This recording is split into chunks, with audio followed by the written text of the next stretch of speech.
the United Kingdom's Queen Elizabeth II, in her own word. When peace comes, remember it will be for us, the children of today, to make the world of tomorrow a better and happier place. My sister is by my side, and we are both going to say good night to you. Come on, Margaret. Good night, children. Good night and good luck to you all. I declare before you all that my whole life, whether it be long or short, shall be devoted to your service, and the service of our great imperial family to which we all belong. The ceremonies you have seen today are ancient, and some of their origins lay veiled in the mists of the past.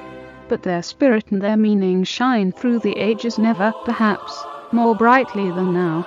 I have in sincerity pledged myself to your service, as so many of you are pledged to mine. Throughout all my life, and with all my heart I shall strive to be worthy of your trust. It's inevitable that I should seem a rather remote figure to many of you, a successor to the kings and queens of history. I cannot lead you into battle. I do not give you laws or administer justice. But I can do something else.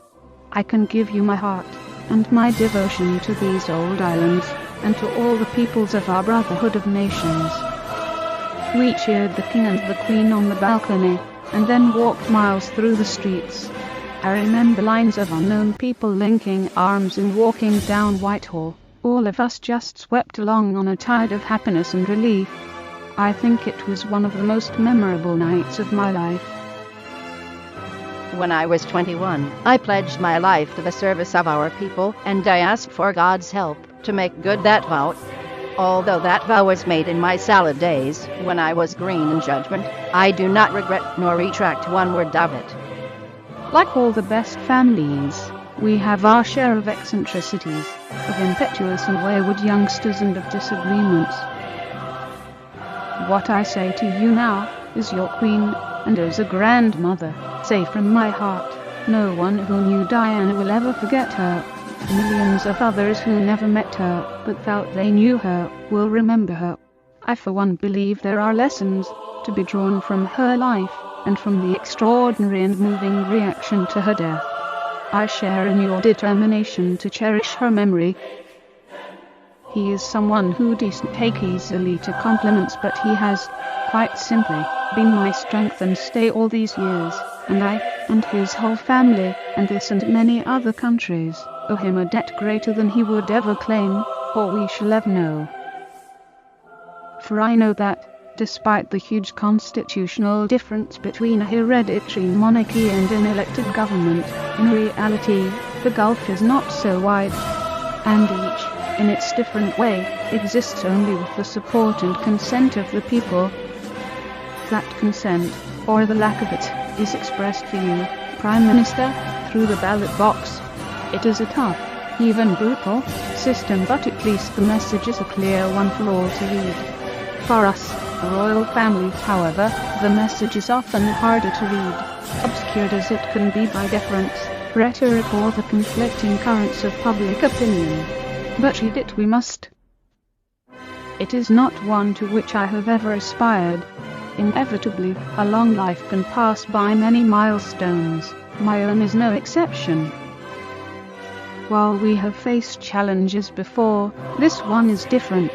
This time we join with all nations across the globe in a common endeavor, using the great advances of science and our instinctive compassion to heal. We will succeed, and that success will belong to every one of us. We should take comfort that, while we may have more still to endure, better days will return. We will be with our friends again. We will be with our families again. We will meet again. Although it's a time of great happiness and good cheer for many, Christmas can be hard for those who have lost loved ones. This year, especially, I understand why. Quote, but for me, in the months since the death of my beloved Philip, I have drawn great comfort from the warmth and affection of the many tributes to his life and work, from around the country, the Commonwealth and the world. His sense of service, intellectual curiosity and capacity to squeeze fun out of any situation were all irrepressible.